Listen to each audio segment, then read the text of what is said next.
All right. Yeah. Do you want to do the intro? Well, we haven't even discussed what the intro should be. No. Well, maybe we can simply do Welcome to a Heathen Thing podcast. I'm Matthias Norvig. I'm Lonnie Scott. Ah, there we are. I Nice. like it. Yeah.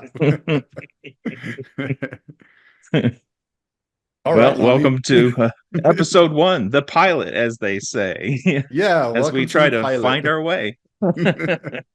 Figuring it out and, trying to talk about heathen things. That's right. Well, specifically, we'll try to keep it to a heathen thing at a time. Right. That sounds great. Yeah. All right. So, um, well, first of all, what you got going on?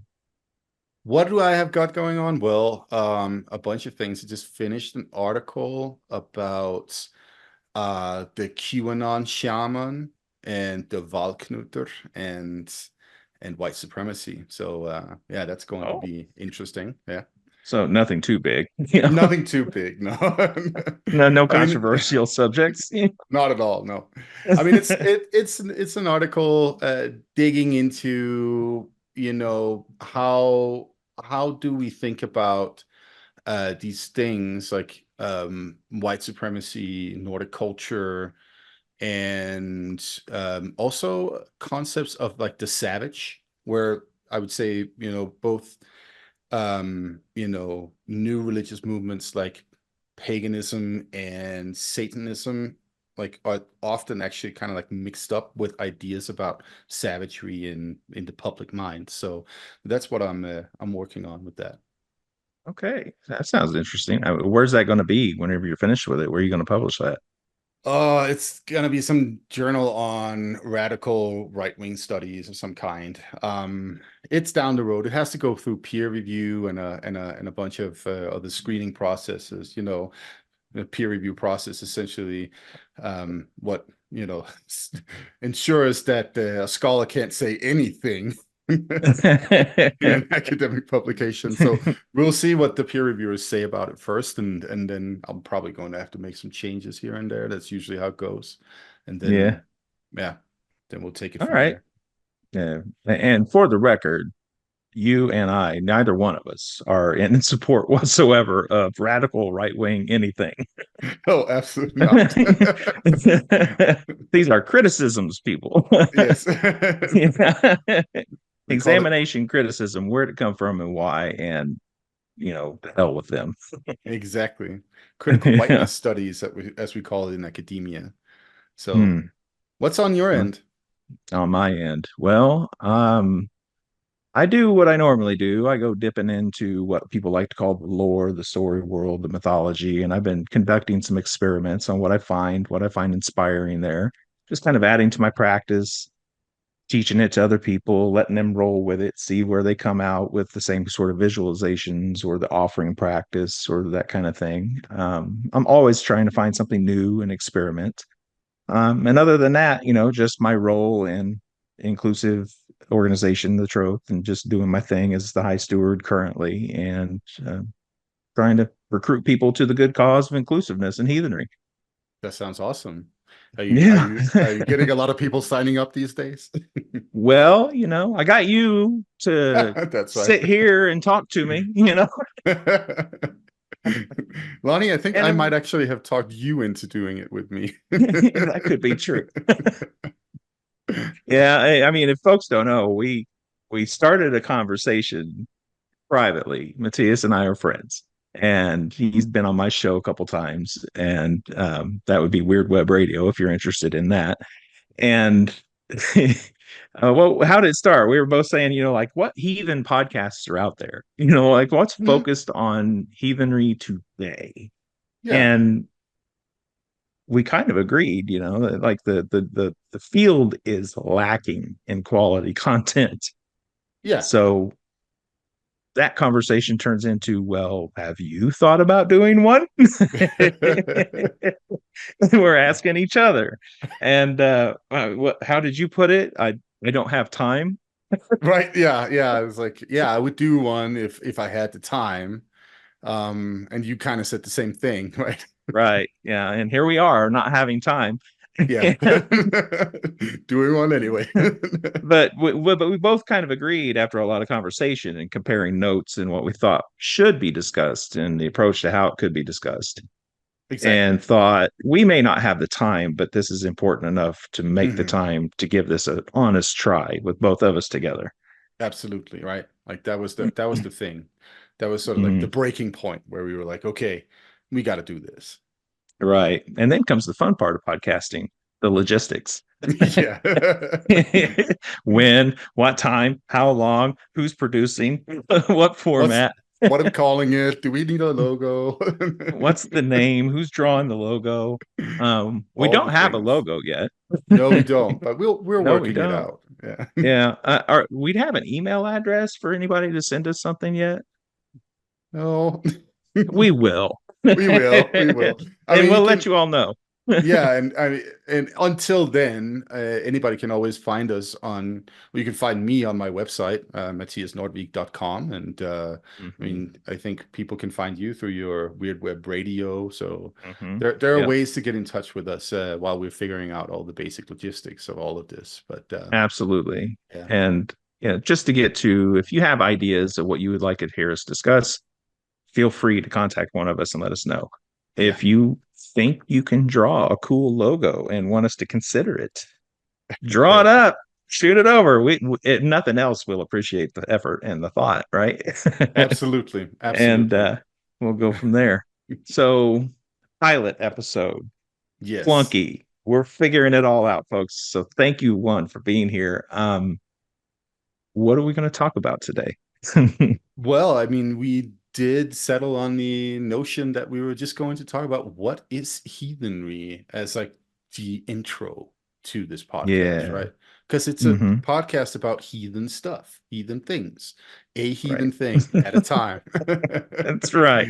And a heathen thing today is going to be the word heathen itself and what that Yeah, means to you, what that means to me, what that shapes up like as a practice. yeah. So, um, I guess I'll ask you first. What does it mean to be heathen? What does that mean to you?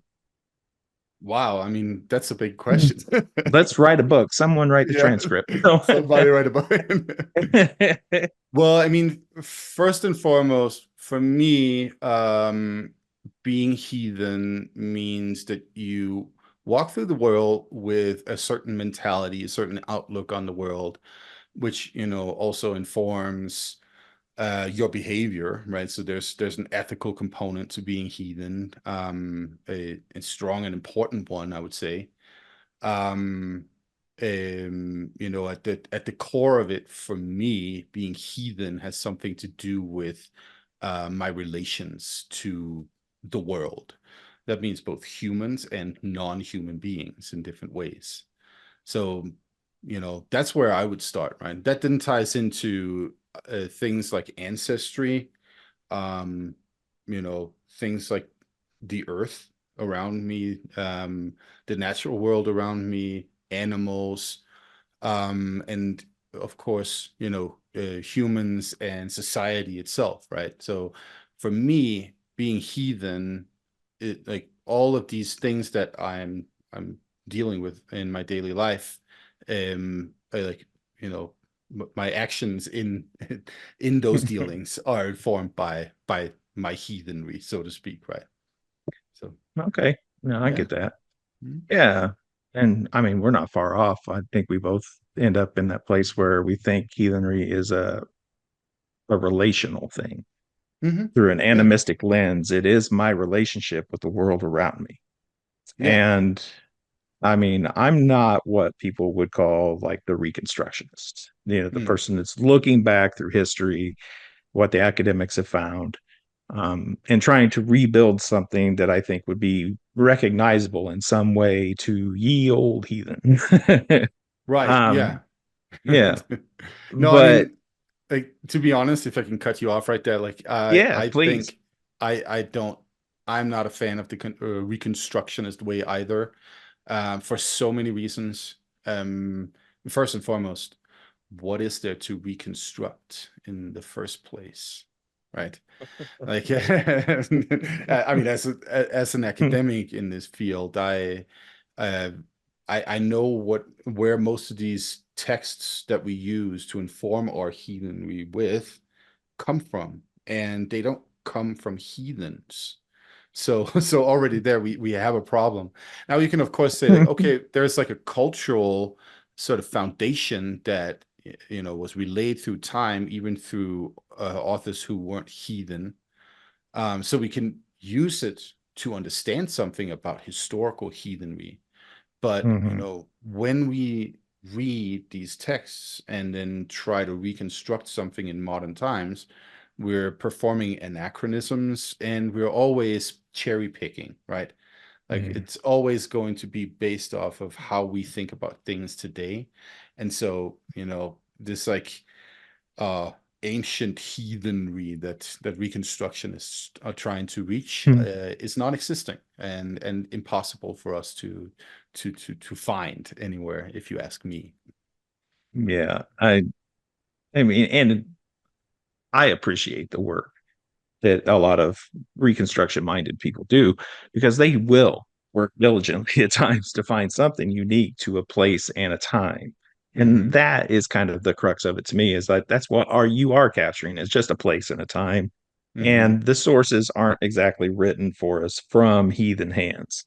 Mm-mm. So, I mean, you know how all of that extrapolating goes better than I do in the academic world. But um, like I was talking about earlier, there is plenty there to be inspiring Hmm. and to find the bedrock of what you may or may not want to do in your practice, and what excites you the most in what you're reading in the material, and what's found in archaeology, what we see in artwork, and so on, um, and how you engage with that and then bring it forward into the modern era. You've got to make it meaningful to you now in some way, in some form. So what I guess I really know when actually something that comes up a lot when I tell people I'm heathen, over the years of doing this, and I've identified as a heathen one way or another for nearly 30 years now. Hmm. Um, what is a heathen? Like, how would you identify a heathen in the wild? We're a feral heathen. How A do we know? feral heathen. Right? Like, what's the minimum? And if that we could say that's a heathen, and isn't even really up to us, but for fun and games, like what would be the bare minimum for you even to say that makes me heathen?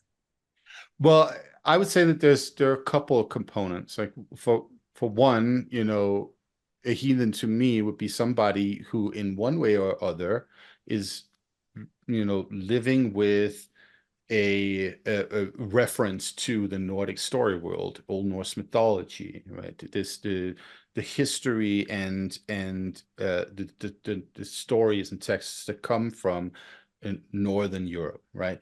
Like we're in one way or other referencing with them as we walk through our existence, right?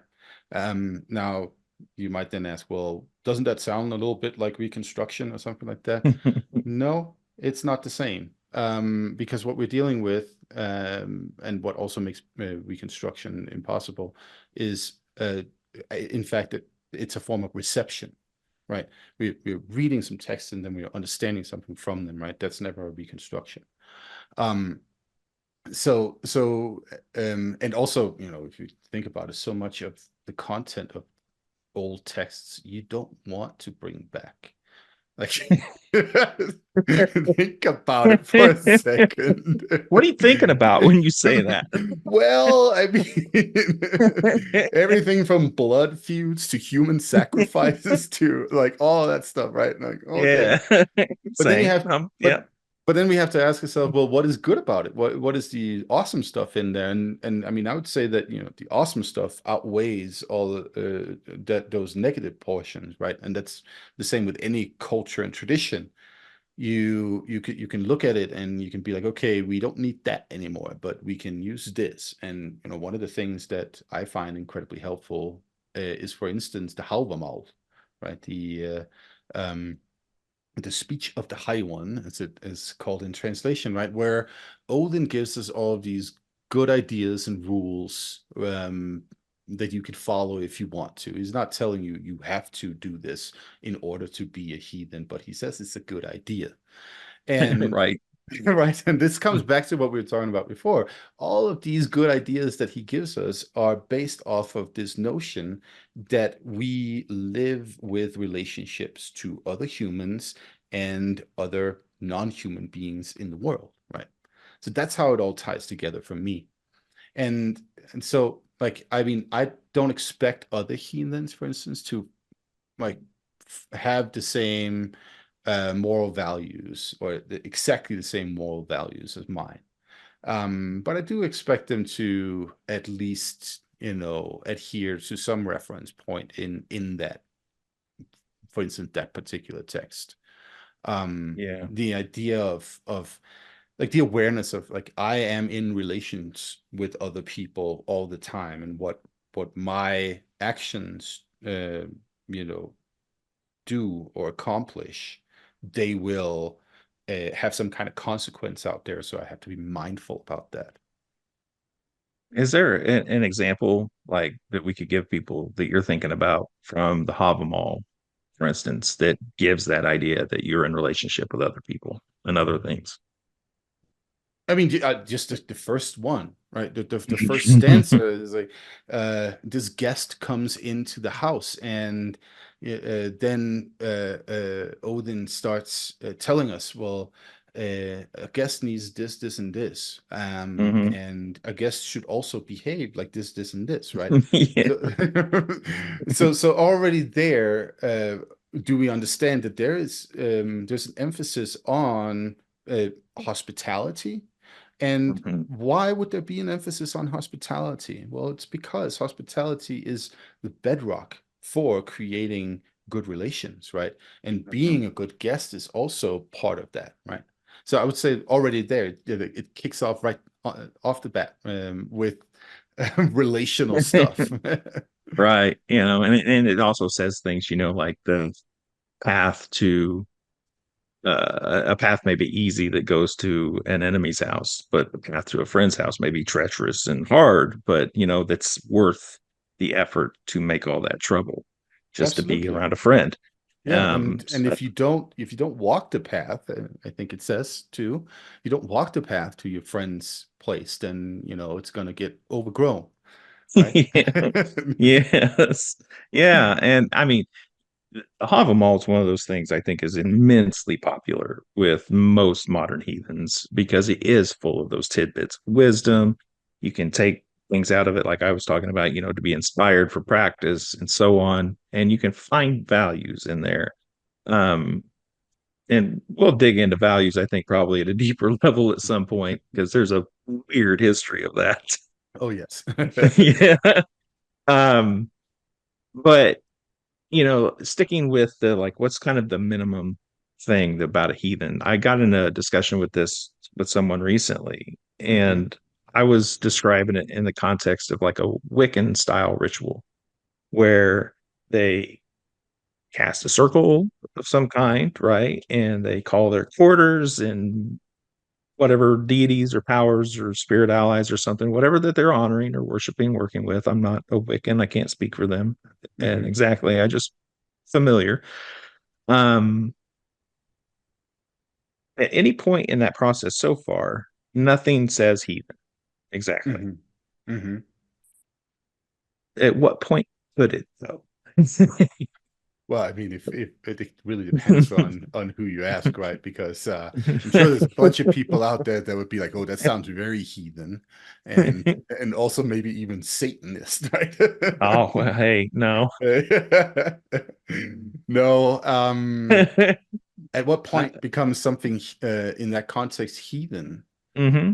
Well, I would say, once you start breaking out the oaths, if that's something that you're into, that could be a very heathen component, right? Yeah, that's true. Um, swearing oaths, right? And going about swearing oaths in a certain and very particular way, right? And this is where you can then go into the reception part and, use a little bit of the literature that exists out there, the medieval literature that tells us about their oath swearing, and uh, they have to do it on a silver ring that weighs 20 ounces or something like that, right? Like this, that's why you can be inspired by the available Mhm. literature. No, I Um, agree. but yeah, so that's where I would say that, that's one component of something heathen in a Hmm. in that type of ritual, right? I like that you called it a Wiccan style ritual. I think it is just sort of at this point like um the modern blueprint for, you know, pagan-ish rituals, right?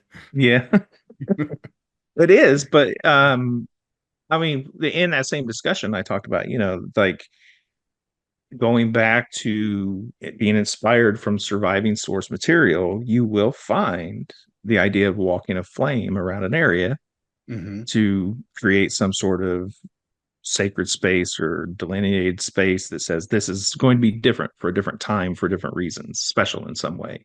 Right. So that's not entirely alien to what we might find. Either it might just be the way you think about what you're doing or processing. And then you get into, well, is heathenry a way to think? Well, yeah. I'd say it is. I'd say it is in some ways. You can think about it in these terms. I would say that heathenry is a way to think for certain, because it is the animistic approach to the Hmm. world. And then you can always interject, well, what about all of these other traditions out there um, that are animistic or have been animist, right? And well, the thing is that they were called heathen too, right? If Yeah.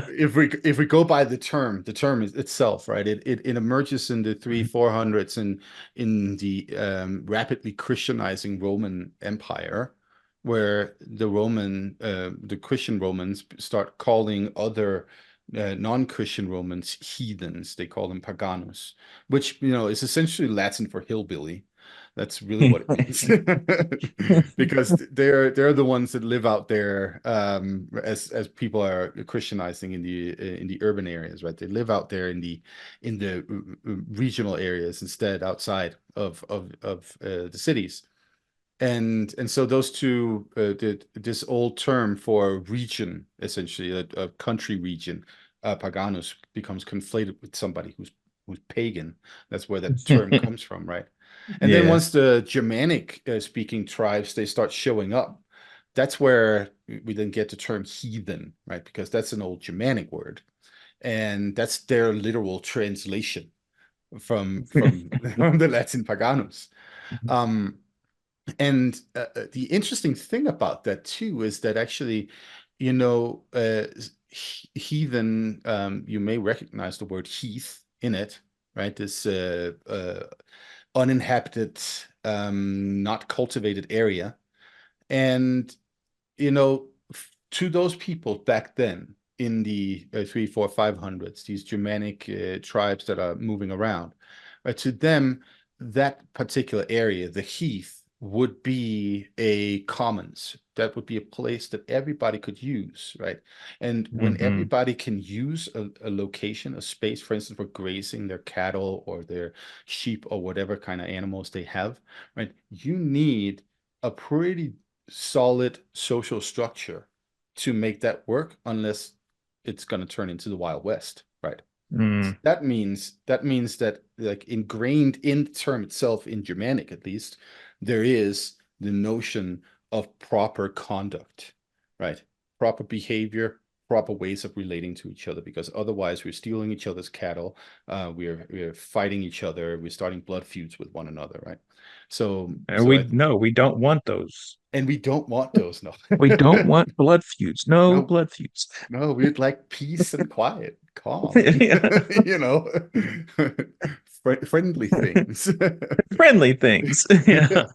So like you get that situation, right, where it's then applied um to the non-Christian Germanic peoples.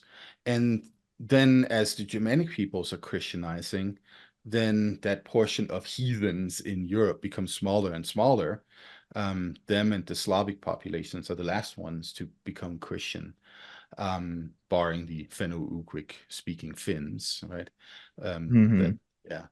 And then after that, once all of Europe has Christianized, then the term is applied to populations outside of Europe, right?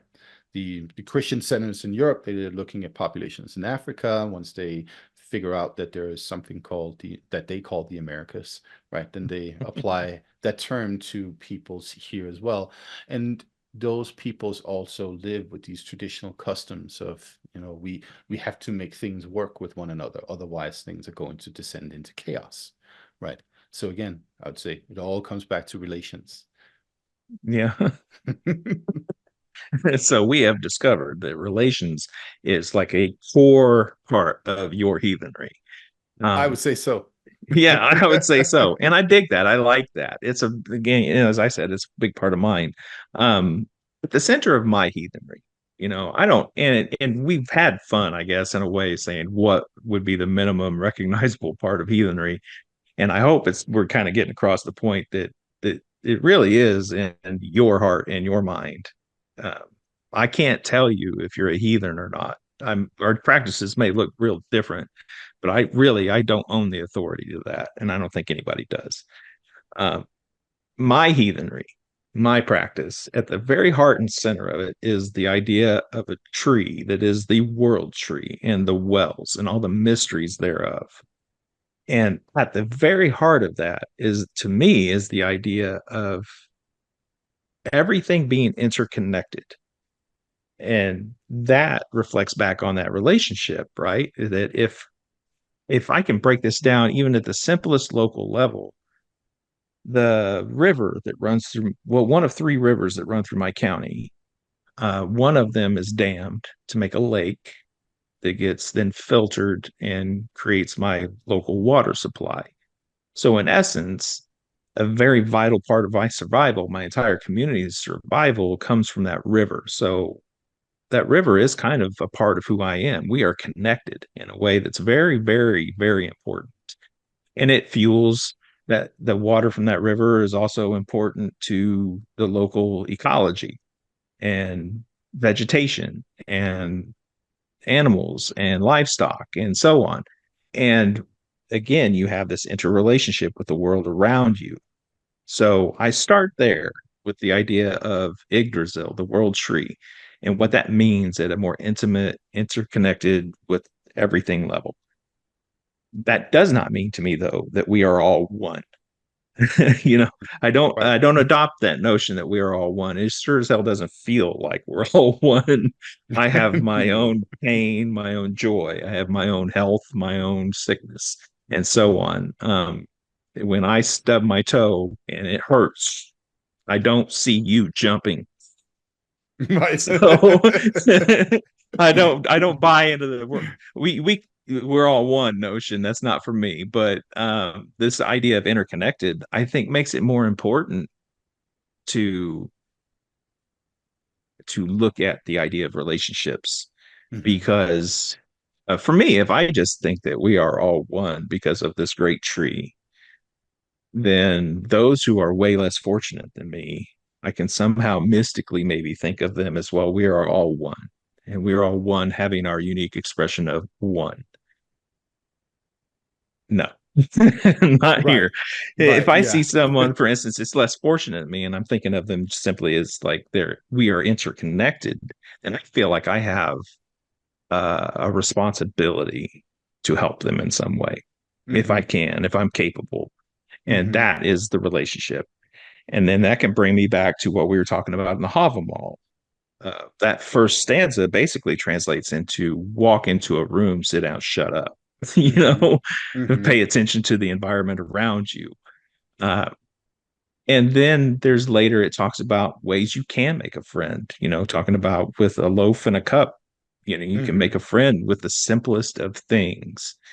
And it's in that simple act of kindness and hospitality, and at a deeper level, thinking about how we're interconnected. And none of this has even touched on the ideas of deities or spirits or anything yet. It's just Right. simply this tree tells me that I'm part of something bigger, connected to all of it. And it's my responsibility to be in better relationship with all of it, to meet everything on its terms somehow Hmm. in that idea of relations. So I think you and I are still very, very similar in our approach when it comes to the Yes. philosophical level of this. Absolutely, and I would say that you also fulfilled my minimal requirement, right? You ex exist in the world with the Nordic story world, right? You're focusing on the Yes. tree that comes from the Nordic story world. There you go. It's perfect. Yeah. And trees are a big part of my practice. Yeah, And for I me too. and I think of it from the Nordic story world. Hmm. Something that I've been doing and I really love it. And it's so simple, but I've really come to love it. Is I think about the story of the Norns and how they are using the water and the clay, the dirt, everything, the mud from the well, and they're healing the damage done to the tree Hmm. that is being done by the serpent. So you have the beginning of what is a very complicated ecology of things happening right around Hmm. Yggdrasil. Um, Yeah. but that to me attaches the idea of the sacredness somehow of the healing qualities of the connectivity of that water in some way. So I'll get a bowl of water and then I put myself in that mythical space mentally, Hmm. connect to that story. And now in my mind, it's more than just water. I'm now it's more like the well. Hmm. And I'll say my prayer or my intention or whatever it is I'm seeking into that water, and then I will take it to the tree outside, and I will put that water on the tree with my hands, not Hmm. pour it on the tree, but I will get my hands wet and put it on the tree. Again, occupying that mythical space in my mind, thinking about that story of the Norns interacting with Yggdrasil and Hmm. the healing qualities of that, and the way that they're not just touching the tree, they're touching the roots of everything. Hmm. And it's just this way that I have found, a beautiful way to me, that I have found to bring the story world into my practice. Hmm. Could I go back in time? Would anyone pre conversion recognize what I'm doing? you know, Hmm. that's not important to me. No. Uh, I'm being inspired by what they left behind and reconnecting in a way that's meaningful for me. Yeah. And at the heart of that is that interconnectivity, that idea of relationship. And primary for me is the idea of trees being so vitally important. They're a partner in life. Like Hmm. just breathing, you can thank a tree, right? Oh yeah. Oh yeah. Yeah.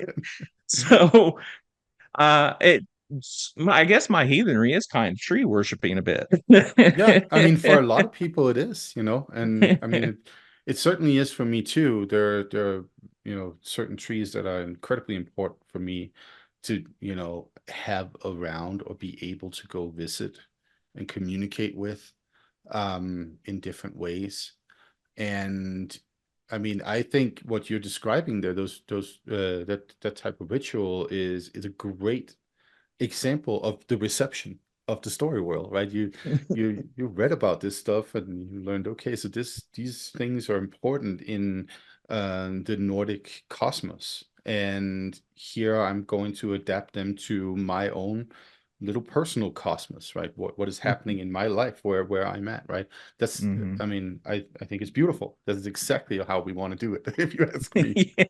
Even if I wouldn't do the same thing, you know what I mean? Right, Like, right, right, right, that's right. also, like, I would say what we're dancing a little bit around, right? Like, we don't want to be too hard in defining what a heathen is, because we Hmm. don't want to really exclude anybody from, Right. the heathen project, so to speak. We Yeah. we want to be inclusive about it. Yeah. And And that Oh, sorry, go ahead. Yeah, and yeah, I just wanted to say, and that's I think that's really important, right? Because we see so many different belief systems out there that want to prescribe, and tell Mhm. people you have to think like this, you have to do like this, and so on, right? And I mean, to me, I know that we humans have innate capacity to be spiritual and commune with spirit, just in and of ourselves, like being ourselves, right? So that means that we can go out there and do that, and we don't need some book to tell us how it should be done, and we don't need somebody to direct us either. Yeah. Yeah, there are no instructions really left behind. There's plenty that's been written about how to go about all this in the modern era. Um, so looking over everything we've sort of discussed, I could say to define somewhat a heathen is to say someone who is engaging with that mythology, that story world in a way that inspires them to create something meaningful in their life today, built out of that somehow, some way. And that could Mhm. include, I guess, archaeology and everything else as well. But really, the heart of it does come so often from the mythology, the story world. It really Yeah, does. yeah, yeah. Hmm. The accumulated wisdom and of the tradition, right? Like that's what it is. Again, as I mentioned before, we don't know much about several of the people who wrote this down, right? Good Pretty point. much all the saga literature that we have, we don't know a single author. So we don't know what kind of, like, we can guess, we can make conjecture, we can suss out a couple of things here and there, right? In terms of like identities of the individuals who are writing this stuff down. Hmm. Um, when it comes to the Eddic poems, right? Halvamal that we talked about before, we don't know anything about who wrote that down.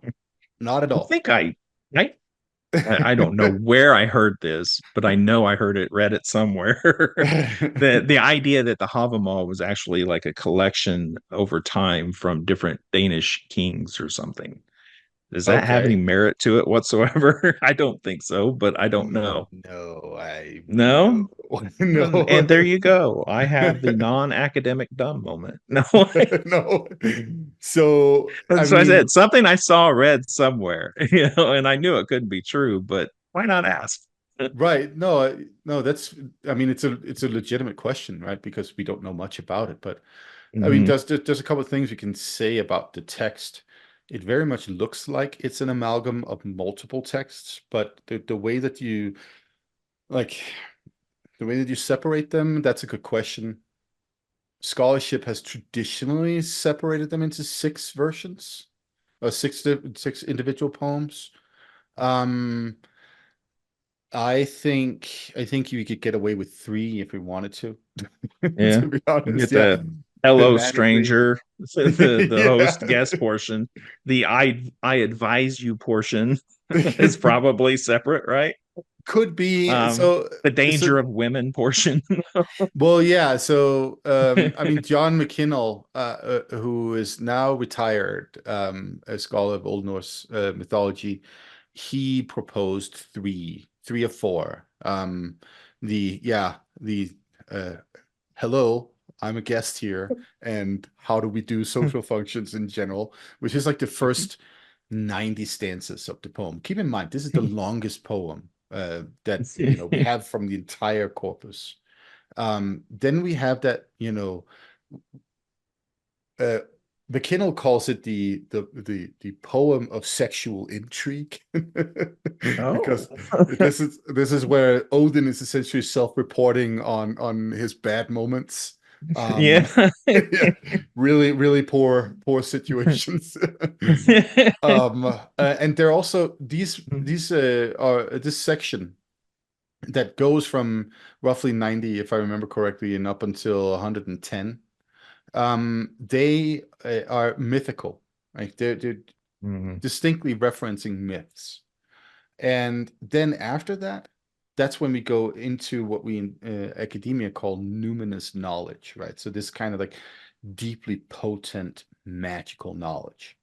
Um, this is where Odin, he's like talking about how he can, stop an arrow midair with some kind of spell, that kind of stuff, right? Yeah, I And know I also, hung on a windswept tree, that kind of yes, thing. Yeah. right? And tells us how he got the runes and what to do with them, and also starts asking us these curious questions. Do you know how to sacrifice and that kind of stuff, right? So this is Hmm. very like deep magical in some way, right? And so, I mean, to me, it looks like we're going from the mundane with the first many stances on social uh interactions between humans into the mythical realm, the story world realm, where we start talking myth, right? Hmm. And then from there we start getting this like, you know, deep secret knowledge. And so it is not uh coincidental that he starts talking about his love affairs, because one of the things that we see consistently in the Nordic story world is that in order for a male to retrieve that kind of knowledge, that deep magical knowledge, they have to interact with a female. That's like a pretty standard phenomenon across the board, right? Think of, for instance, the story about how Odin gets the meat of poetry. He has to Yeah. copulate with Gunnlod, right? Well, So, he has to instigate murder first, and then yeah, well, yeah, do some shape shifting. There's some shady shit in there. yes, yeah, that's true as well. Yeah. But yeah, So so it's a three-part formula, yeah, really. yeah, it's a three-part formula. But it so like it, that division that McKinnell came up with, like a three-part division, I think actually makes a lot of sense. But there's still a bunch of unanswered questions. But again, we don't know anything about the context. So connecting it to Danish kings or Norwegian kings or anything like that, that's like, I mean, we can Yeah. theorize that it might have had something to do with initiation rituals that could have been for the upper class, for kings, for princes, and that kind of stuff. That's a possibility, but we don't really know. Yeah. Well, it's a great text. For Great sure. work, whoever you were. And there's things in there you wouldn't want to follow too. I mean, just like anything, this is not holy scripture. This No. is inspiration. It's a poem, and it's Yeah. full of good advice too. And And really, it. you're talking about how it goes from like the human social interaction to the mystical in the end. I Mhm, think you can reverse that process too. The human social interaction is great advice, I think, for a mhm, heathen dealing mhm. with the mystical and the spiritual Oh yeah. to interact in those relations with the spiritual world, as you will. I mean, this is a religious practice after all. um Hospitality still applies, Oh good yeah. relations still applies, right? Oh yeah. No, but I think that's why it's even there. These social rules are important because they're not just applicable to human, right? They're also applicable in a human spiritual context, right? You have to follow these rules. You have to know these rules, because if you don't, then you're screwed once you get over on the other side. Oh yeah. Oh no. And it's not just human dead, folks. That's the coolest thing about the spiritual ecology of heathenry is um there's elves, dwarves, trolls, jotuns, which may or may not be big. um the gods, the goddesses, and land The spirits, and the and other gods, and the other gods. the other gods and the other I goddesses. have a couple of names for them. Right? I mean the and like the world is alive. Hmm. One of the coolest arguments for me that for animism in my heathenry is the story of, it's a moment really, a smaller portion of the story of Baldur's death. Hmm. And when Frigg goes and asks everything except mistletoe for some reason, but everything. Please don't kill my son, right? Don't harm my son. Um, and the coolest thing in that to me is one, you have a goddess sized spirit asking the smallest things. Please don't hurt my son. Hmm. And you have, again, a goddess sized spirit asking, not commanding, not ordering, not forcing, asking. Taking And oaths, right? yes, Yes. that's relationship. That's Yep. interconnectedness. That's really cool. And always remember to ask mistletoe.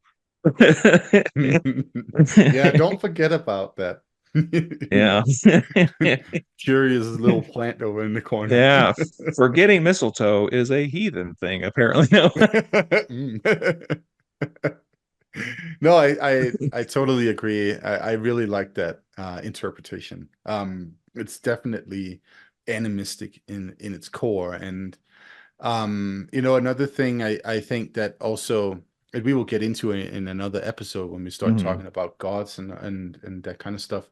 I did a census um on all like spirits, like gods, Jotnar, trolls, whatever we find in all the sources that we have, like from the earliest inscriptions back around the year zero and up until the literature that's written down in 12, 1300s and in primarily in Iceland, right? And I ended up with about um what was it, 900 and something different spirits, right? Like that's a lot It's a more lot. than yeah, it's a lot more than what you get from Snorri Sturluson's Edda, who's like, oh, there are 12 gods. It's like, yeah, no. There's a lot more out there, There's right? a lot more. Yeah. And that tells you Wow. a little bit about the animism of it all as well, right?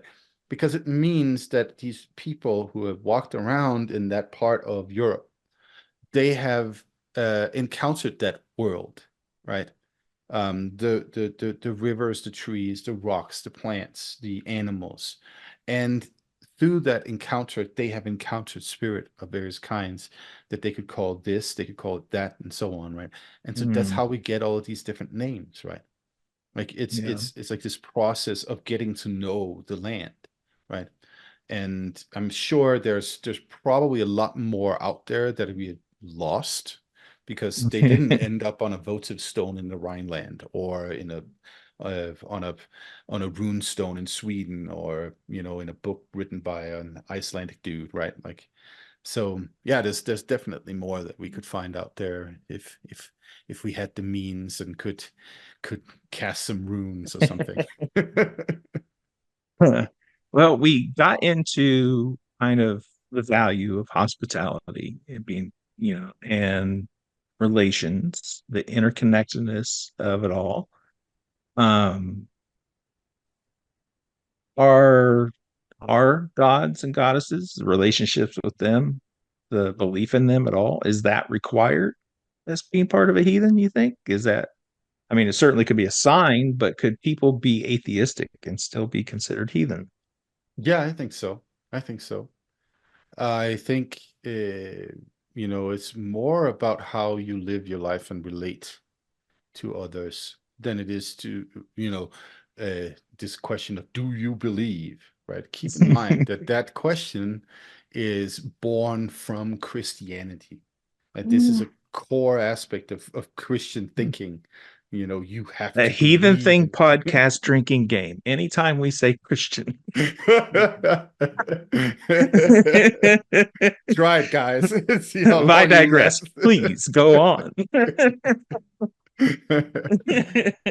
Yeah, I mean it is in the core of Christian theology.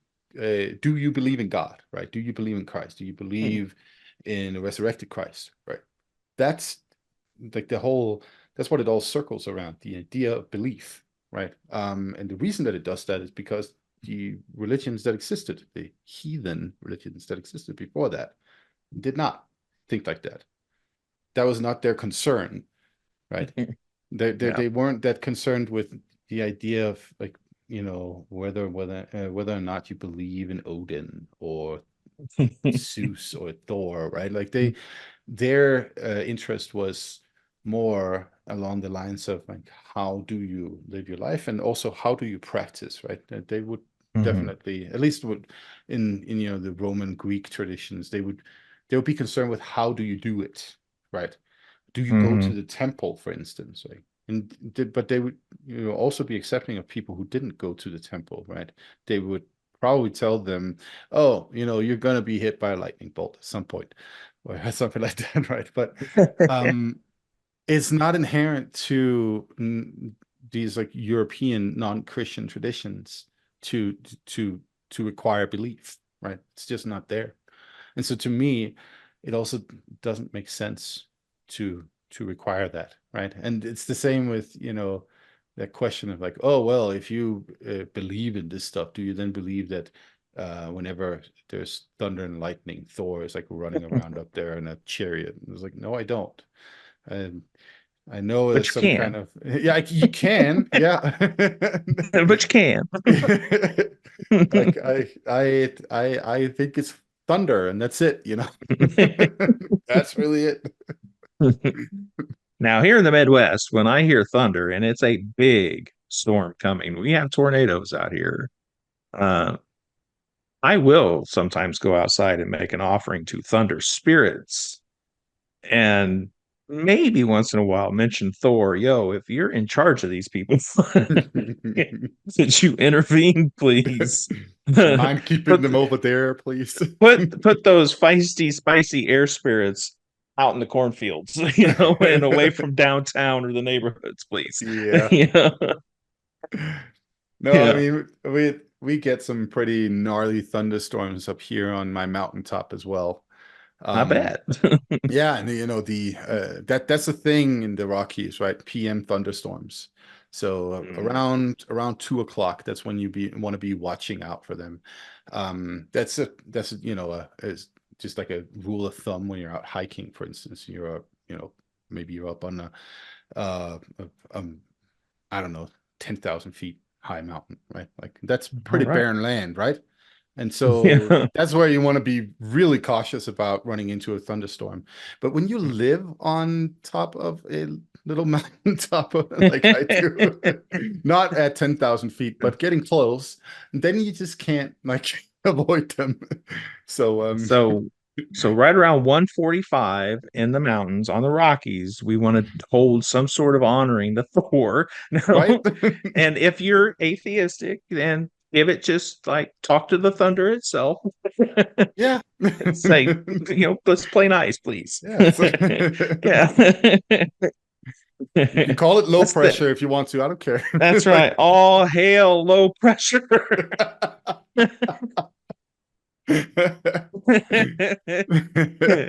What offering would we give low pressure? This is an animistic question.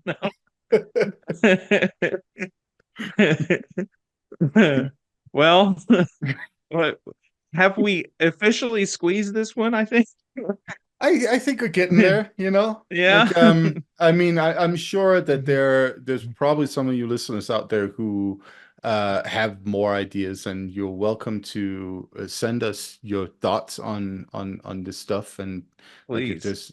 there's like questions that you have, something that you feel like we didn't touch on or something like that, because it Mhm. is, it is kind of also a big question to start out with. What is heathenry? Well, there's like 1,000 different groups. and, Right. And and we didn't even touch on, the big elephant, right? The idea of inclusiveness, meaning anyone of any kind of whatever, you're welcome. You wouldn't be discriminated against based on your gender, your ethnicity, your sexuality, your race, or anything. Like your ancestry is human. hmm Come on in. hmm Um, versus the folkish, which have moronic and ignorant ideas of wow, you have to have specific ancestors of a specific kind from a specific place in a specific time, and they feel special because of that, and hmm yeah. they're not. Nope. So but that is a big issue that's out there. It's essentially an issue of, are you open and welcoming to anyone who wants to practice versus do you think your race is somehow important and it's a white only thing? And Right. if you do, you're wrong. Yeah. Yeah. You're just Yeah. wrong. That's it. Like, I Right. don't. And that is a big thing. It really is a big issue and a big divide. I mean, even right here where I live, um, there are more folkish heathens around me than there are those of my kind, the inclusive type. And I do Mm, my best to provide good resources and recommend good things to people who you can tell uh, in a conversation with someone when they've just been exposed to the wrong people first mm, and they didn't even know there were these other options out there, these other ways of looking at it. right. And those people can be pulled away and they can be, their eyes can be open, their mind can be freed from that nonsense. And then you have the others who really just like being that Hmm. person, Hmm. whether it's born of hate or the need to feel special or the Hmm. desire to have some indigenous something, which you don't. You um, can't call it you indigenous. It's can't. not indigenous. No. You can't. That's not I how it mean, works. um, so yeah, that is a thing, and we can joke and make kind of light of it and make fun of them, and we should, but um, that they are a sizable group out there, and they do have influence and they do have a voice. Unfortunately, Hmm. they do they do reach people, Yeah, and I think I think it might be important to figure out why people respond to those kinds of messages. And we'll definitely dig deeper into this in a later episode and absolutely. maybe find ways to counter that Oh to yeah. keep people from falling down that trap to begin with. Yeah. Yeah, no, we'll definitely talk about that in the future for sure. Hmm. We should have at least an episode on that at some point. Yeah. Um, but I think it is also important to keep in mind that judging by numbers, inclusive heathens are the largest group. People who adhere to, some level of inclusivity, or at least are a member of an organization that stands for that. Those are the largest groups out there. So keep that in mind. Yes. So hug a tree Hug a and high tree, five a guys. neighbor. High five your neighbors There we go. with consent. Consent matters. Yeah, yeah. Ask for consent. Be May like, I high yo, five are you? you? Will you? No. And then be like, he's asking a tree if he can slap it.